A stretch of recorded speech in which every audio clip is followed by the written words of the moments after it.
अस्सलाम वालेकुम friends, welcome to my channel world reviewer. तो आज हम एक टॉपिक डिस्कस कर रहे हैं। इससे पहले हमने एक्टिव इनकम डिस्कस किया था, उससे पहले हमने पैसिव इनकम डिस्कस किया था। तो अगर आपने अभी तक वो वीडियो नहीं देखी तो वो भी ज़रूर देख लें।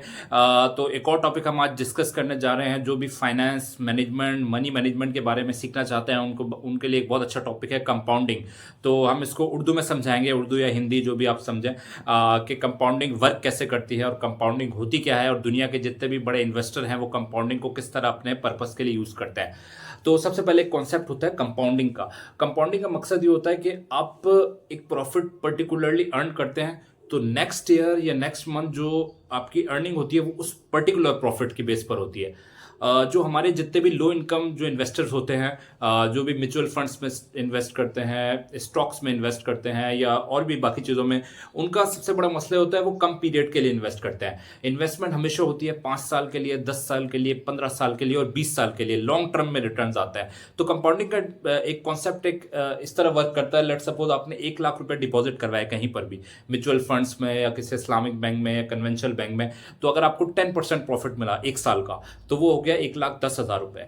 तो एक जो नॉर्मल मिडिल क्लास और लोअर मिडिल क्लास इन्वेस्टर होता है वो क्या करता है, कह रहे हैं 1 लाख मैंने लगाए थे, अब इसका पर्टिकुलरली प्रॉफिट एंड लॉस जो भी शरई हिसाब से आया है, या अगर इस्लामिक बैंक है तो प्रॉफिट आया, और बाकी अगर कन्वेंशनल बैंक है तो इंटरेस्ट आया, जो भी आया है तो वो 10% हमें मिला है। तो 1,10,000 रुपये हो गया। अब मैं ये करता हूँ 10,000 रुपये इसमें से निकाल लेता हूँ, ठीक है। तो अब वो नेक्स्ट ईयर सेकंड ईयर क्या आएगा, अब दोबारा प्रॉफिट मिलेगा मुझे। अब सेकंड ईयर उसको दोबारा 10% मिलेगा। कोई भी इस्लामिक बैंक है या म्यूचुअल फंड है जो भी है, इसमें मैं एक एग्जांपल दे रहा हूँ, वैसे उसमें प्रॉफिट रेट वेरिएट हो रहे होते हैं। तो 10% की मैं एग्जांपल दे रहा हूँ क्योंकि मोस्टली 10% ही प्रॉफिट मिल रहा है। स्टॉक मार्केट में 12 to 15% भी मिलता है, लेकिन हम एक बेंचमार्क 10% का लगा रहे हैं। तो 10% उसको प्रॉफिट मिला। अब अगले साल भी उसको 1 लाख पर दोबारा 10,000 ही मिलेगा, ठीक है। लेकिन अगर वो 1,10,000 रुपए होते उसके पास, वो 10,000 नहीं निकालता उसमें से, वो री इन्वेस्ट करता, तो नेक्स्ट ईयर उसका तकरीबन इस पर 11,000 हो जाता। तो उसका अमाउंट बन जाता है 1,21,000। उससे अगले साल उसका तकरीबन और ज्यादा हो जाता है, 17-18,000 पे ऊपर हो जाता है, 1,40 हो जाता। फिर उससे अगले साल उसका 1,40 पे लगता। तो इस ऑब्वियसली वो वही अमाउंट तो नहीं रखता, वो कुछ उसमें मजीद इन्वेस्ट करता रहता। अगले साल हो सकता है वो 1 लाख कोई और दोबारा डाल देता उसमें, तो 2 लाख हो जाता। तो उसका 10% तकरीबन 20,000 बन जाता है। 4 लाख का 10% जो है वो और ज्यादा हो जाता। तो इसी तरीके से कंपाउंडिंग वर्क करती है। आपका जो अमाउंट है वो उसी अमाउंट के ऊपर री इन्वेस्ट होना चाहिए। री इन्वेस्ट जितना ज्यादा होगा नेक्स्ट ईयर उतना ही ज्यादा मुनाफा होगा।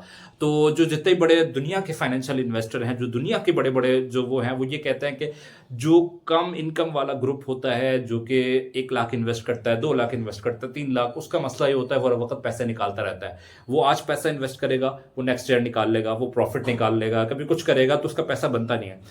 इसको आपको अगर कंपाउंडिंग के ऊपर वर्क करना है तो आपको भूल जाना है कि आपने इन्वेस्ट किया था। 1 लाख रुपए इन्वेस्ट था, अब वो 1 साल में अगर 10% रिटर्न दे रहा है आपका, किसी भी म्यूचुअल फंड में, मिजान म्यूचुअल फंड हो गया इस्लामिक, या फिर अगर कोई मिजान बैंक हो गया, और बाकी जो सेविंग्स अकाउंट है इस्लामिक बैंक के, उसमें आपने इन्वेस्ट किया हुआ है, या और इसी तरह कोई भी इन्वेस्टमेंट है, आपने किसी को पैसा दिया हुआ है, तो आपको वो ये जो है भूल जाना है कि आपका कोई प्रॉफिट आया है, उस प्रॉफिट को दोबारा उसी बिजनेस में री इन्वेस्ट करना है।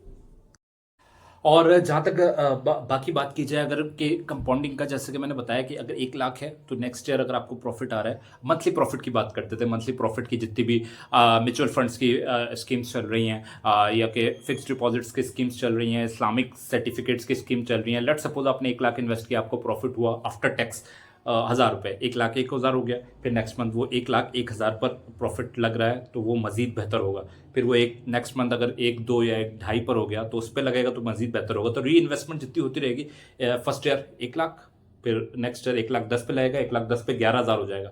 अगर आप नेक्स्ट ईयर वो प्रॉफिट निकाल देंगे तो वो दोबारा 10,000 पे ही आएगा, तो कोई फायदा नहीं है उसका। तो 1,10 पे लगाएंगे तो 11,000 पे हो जाएगा, 1,21 हो जाएगा। तो इस तरह री इन्वेस्ट करते करते करते करते आपका जो एक पोर्टफोलियो बहुत बड़ा बन जाएगा। तो इस तरह दुनिया के जितने भी बड़े इन्वेस्टर हैं, जो स्टॉक मार्केट के गुरुज हैं, रॉबर्ट कियोसाकी हो गया और जितने भी न्यूयॉर्क के हैं, वो कहते हैं हमने 14 साल की उम्र से इन्वेस्ट करना शुरू किया था। 14 साल की उम्र से $50-50 इन्वेस्ट करना शुरू किए थे। तो जितना ज़्यादा आपके पास टाइम होगा, जितना ज़्यादा आपका, अगर आप कम एज में इन्वेस्ट करना शुरू करेंगे, हर साल हर महीने जो है 1,000 रुपये भी इन्वेस्ट करते रहेंगे, तो कंपाउंडिंग का जो कॉन्सेप्ट है, ये आपके पैसे को, वो जो एक मूवी होती थी फिर हेरा फेरी और हेरा फेरी, उसमें कहता था 2 गुना, 4 गुना, 8 गुना, तो इस तरह 2 गुना होता जाएगा आपका पैसा ऐसा ऐसा ऐसा ऐसा। तो ये कंपाउंडिंग का जो कॉन्सेप्ट है ये इस तरह वर्क करता है कि आपकी जो लास्ट जो आपकी इनकम होती है उसके ऊपर जो प्रॉफिट लगता है तो वो ऐसा ऐसा बेहतर होते जाता है अगर आप उसको निकालते नहीं हैं। अगर आप उसको उसी बिजनेस में री इन्वेस्ट करते रहते हैं तो कंपाउंडिंग का आपका कॉन्सेप्ट और बेहतर होता है। आज आपके पास एक 20 थे, आपने वो लगाया तो आपका 10% अगर आपको प्रॉफिट मिला तो वो हो गया जो भी प्रॉफिट हुआ उस पर ऐड हो गया एक 20 पर, ठीक है। अब एक 40 हो गया उसका, अब आपने एक 40 से कुछ नहीं लगाया, उसमें मजीद ऐड कर लिए, तो मजीद ऐड कर लेंगे तो एक 50 पे जब नेक्स्ट ईयर जब कंपाउंडिंग लग रही है तो मजीद बेहतर होते होते होते आहिस्ता आहिस्ता ग्रोथ हो जाएगा। इस तरह 1 करोड़ों में चले जाता है अगर आप इसको सही तरह री इन्वेस्ट करें। क्योंकि अगर आपको कामयाब इन्वेस्टर बनना है तो लॉन्ग टर्म के लिए इन्वेस्टमेंट करनी होगी। 5 साल, 10 साल, 15 साल, मिनिमम बेंचमार्क 5 साल होता है किसी भी इन्वेस्टर का, और मैक्सिमम जो है 30 ईयर्स तक होता है। तो जितने भी रॉबर्ट कियोसाकी हैं, जितने भी लोग हैं, तो इन लोगों ने 30 ईयर्स की इन्वेस्टमेंट्स की थी, छोटी छोटी, कुछ ने गोल्ड में इन्वेस्टमेंट की छोटी छोटी, कुछ ने जो है इस तरह के स्टॉक मार्केट, म्यूचुअल फंड्स में इन्वेस्टमेंट किए, तो तब जाकर उनका ये एक इतना ज़्यादा बड़ा अच्छा अमाउंट बना है। तो कंपाउंडिंग के कॉन्सेप्ट मैं उम्मीद करता हूँ आपको समझ में आ गया होगा।